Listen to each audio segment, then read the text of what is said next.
Namaskar.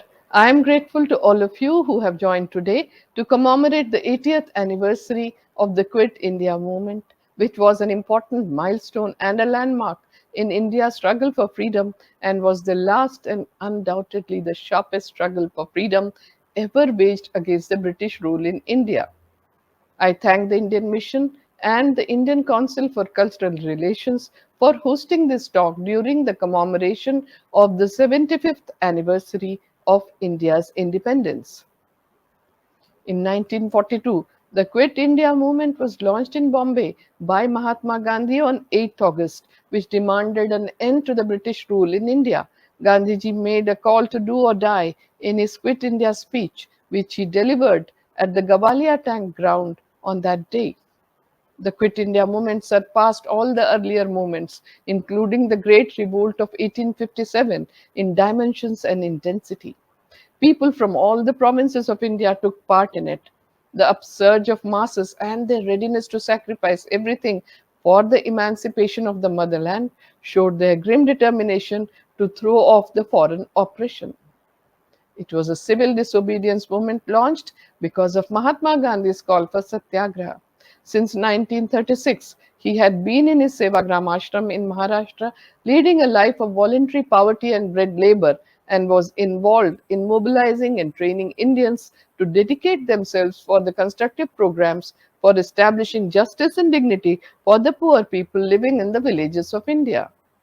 The Second World War had reached the Indian shores by 1941-42. This had shaken the invincible image of the British forces. There was immense fear and anxiety among the Indian masses and resentment against the humiliating, uncivilized, and obscene behavior of the white soldiers towards Indians. Gandhiji appealed for calm amidst fear and uncertainty and recommended establishing of the village defense units to guard against looting and robbing in times of anarchy. On 25th February 1942, Winston Churchill, the then Prime Minister of England, appointed a subcommittee to study the Indian problem. The committee sent Sir Stafford Cripps, a British statesman, a member of the War Cabinet, and a diplomat to discuss the British government's draft declaration on the Constitution of India with certain conditions.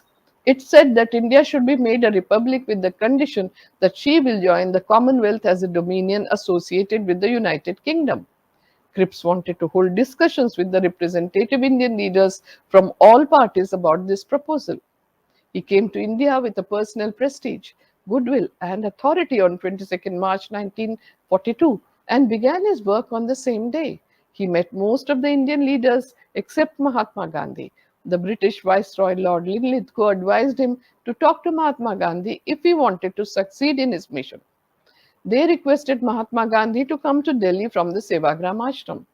They met on 27th March 1942 at 3 Queen Victoria Road in Delhi, which was later renamed as Dr. Rajendra Prasad Road. The meeting lasted well over 2 hours. The proposal seemed to Gandhiji as laughable. He saw that the shortcomings clearly and said the proposal was like a post-dated check.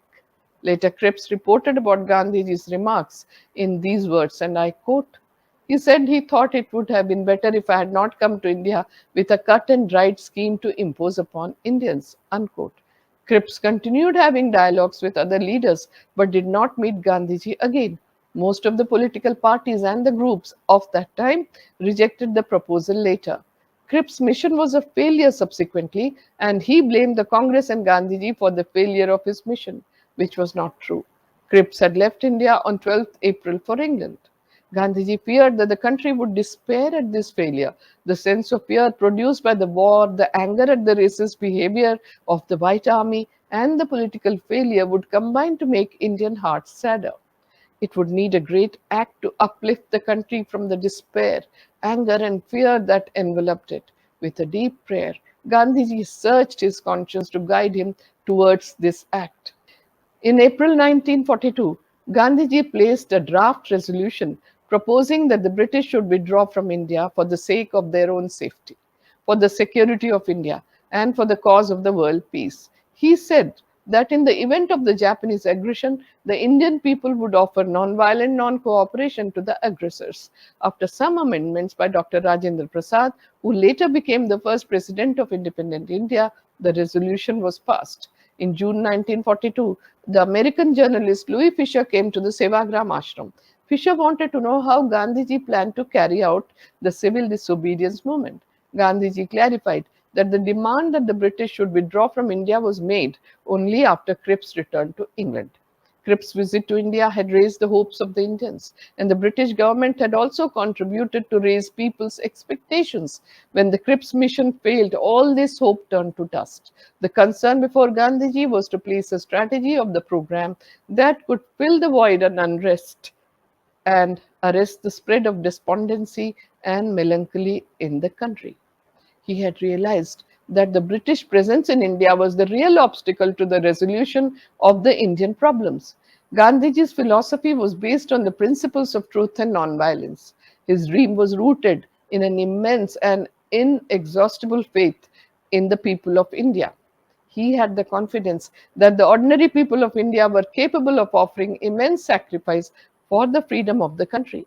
This could even include the voluntary sacrifice of life by a large mass of people. In May, June, and July 1942, Gandhiji was extremely busy in the preparations before launching the movement of Satyagraha. He prepared the transfer of power document for launching the struggle.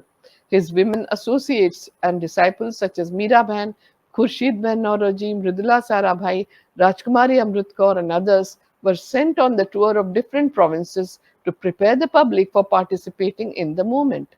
He called his associates and confided in them about his plans. Gandhiji was confident that the strategy would evolve in response to the changing circumstances. He felt instinctively that now was the time to test nonviolence. In all his experiments with nonviolence, Gandhiji had remained steadfast to the ideals, but changed his strategy to suit the demands of the situation facing him. From the beginning, Gandhiji had faith in one force, the power of truth as God.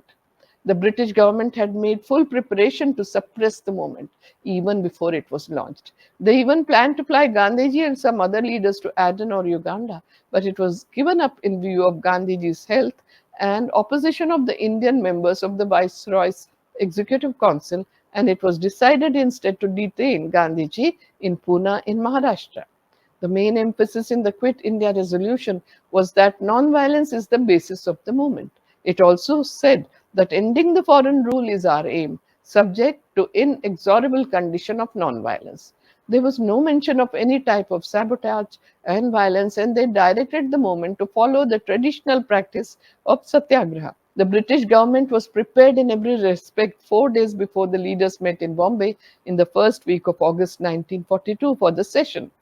Thousands of people had reached Bombay and awaited Gandhiji's command, and their focus was on the events that were to unfold at the Gavalia tank ground. The volunteers were no less enthusiastic than the leaders. Their faces glowed despite the fatigue of sleepless nights over the previous 2 or 3 days. As the leaders came on the stage, the crowds hailed them. The enthusiasm, the passion, and hailing did not disturb the meticulous organization. Maulana Abul Kalam Azad, the president of the session, was not only a captivating speaker but also an able organizer. He took the reins of the meeting in his hands as soon as he sat on the dais. The mood of the meeting was best captured in the speech given by Gandhiji's closest associate, Sardar Vallabhbhai Patel. Each sentence inspired people to struggle, demolished the charges made by the opponents, and yet it had the discipline of a satyagrahi soldier. Sardar Patel said, and I quote, "We are starting the last struggle for independence, so some persons threaten us and say that if we start the struggle, we will invite trouble. Some advise that we will be hampering war efforts. We have answers to all these threats and advices. We are promised independence after the war, but we have no faith that they will free us. We do not want to drive them by violence. Our weapon is non-violence. That weapon has enhanced our prestige since the last 20 years. Your act should be non-violent. The eyes of the world are fixed on us, and so everybody amongst us has to show to the world what and where India is. Till Gandhiji is out, he is our commander. But if he is arrested, then nobody's responsibility will be on nobody's head. All the responsibility will be on the heads of the Britishers. The responsibility of chaos will also be there. There is no other way. We want to be independent. We won't tolerate our slavery even for a moment." Unquote. Gandhiji had spent the past 4 months in deep anguish and turmoil for making the mass awakening possible. When he rose to speak at the session, there was pin drop silence and high expectations among the leaders and the audience. Gandhiji was not certain what he was going to tell people. He could not sleep last night as there was much pressure to say so much, and he wondered how he would manage that. But immediately he thought that if God wanted him to speak, he will help him to talk. Otherwise, he would just say that he was not certain what he wanted to tell people today.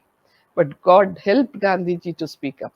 Gandhiji was also skeptical that maybe today could be the last moment of his life.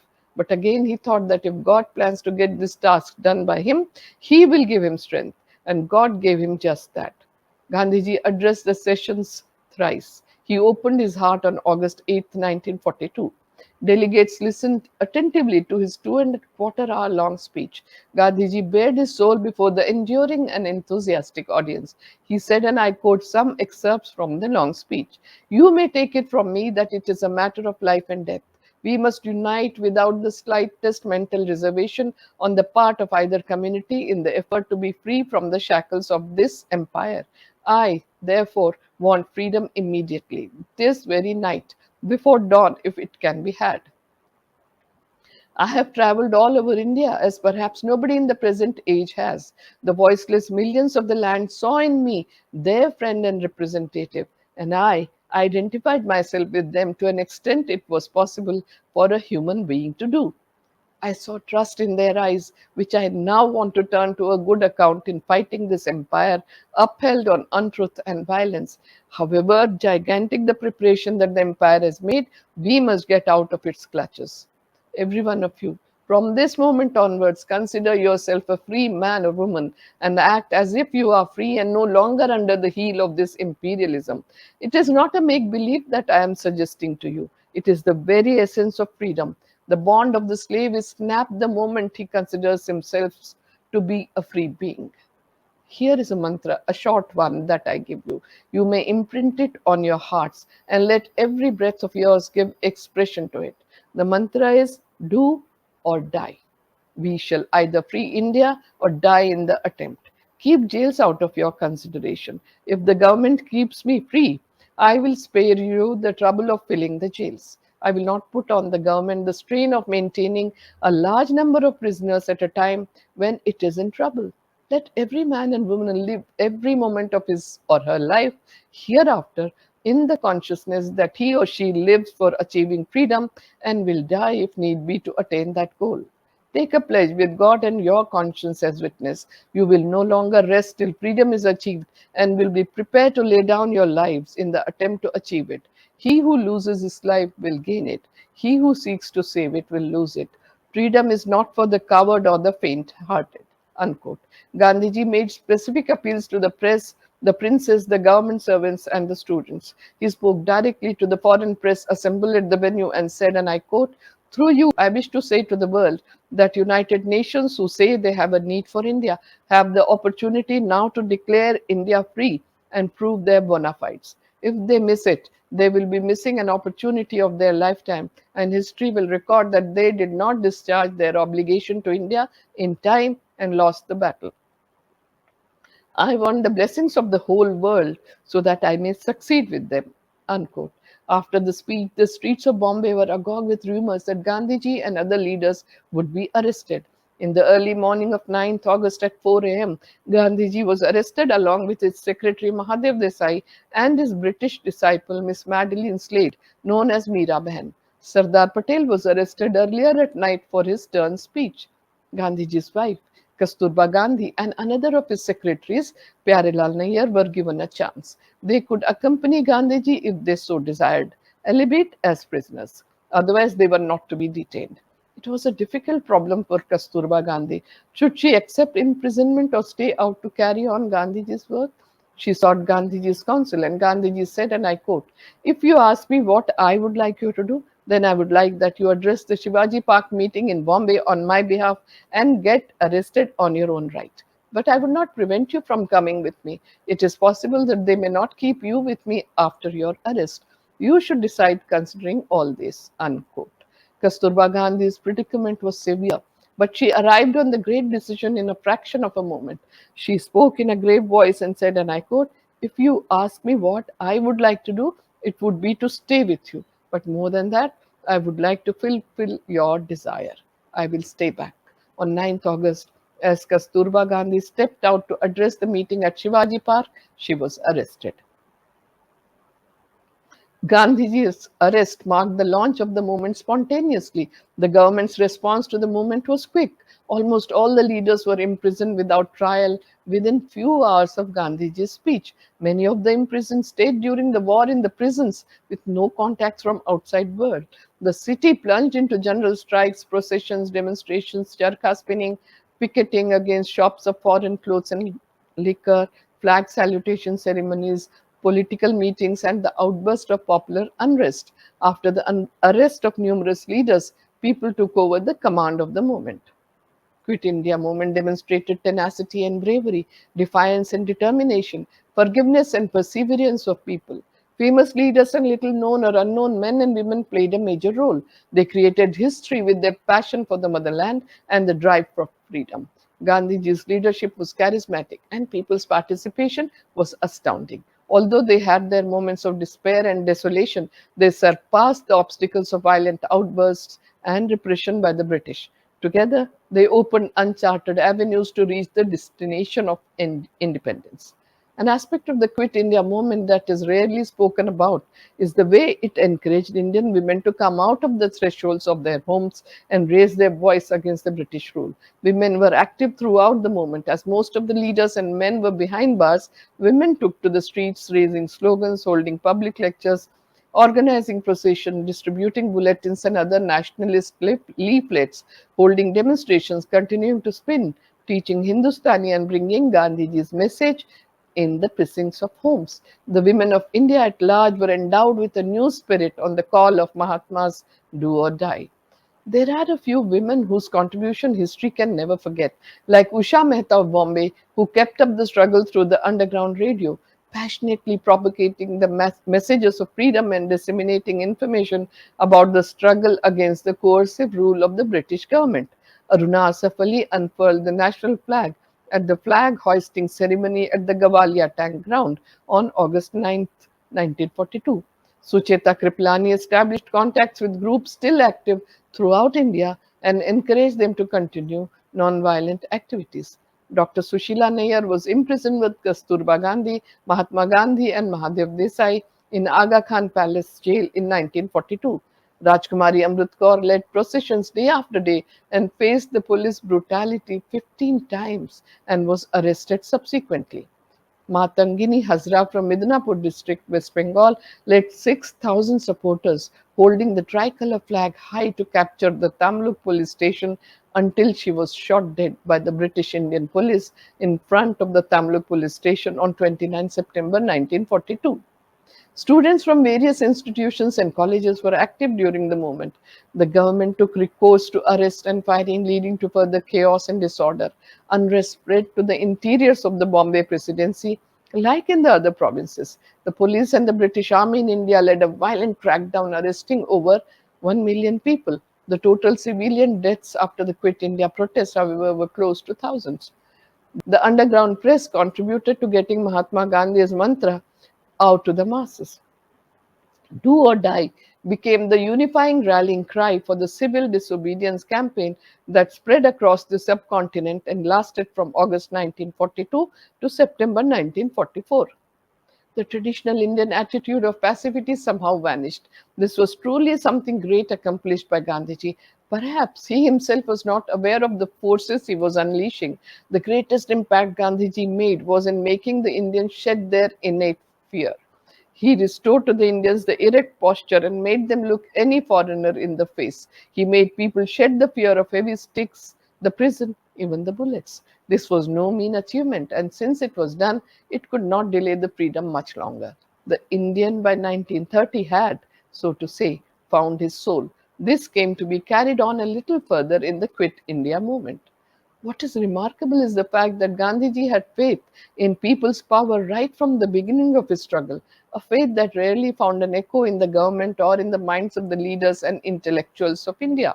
This was the faith that rattled the colonial rule in India. And this was the faith that stirred nationalist spirit during the Quit India movement. The momentum it provided in securing the country's independence proved unstoppable. The British government realized it was impossible to keep India under reins in the long run. Finally, India gained freedom on 15th August 1947. It was a defining moment in bringing an end to colonialism in other parts of the world too. As Gandhiji had visualized and predicted, the freedom to India paved way to the freedom to most of the colonies of Asia and Africa. I once again take this opportunity to thank the Indian Mission and the Indian Council for Cultural Relations for hosting the talk. My special thanks are to all of you who have joined me online. Namaskar.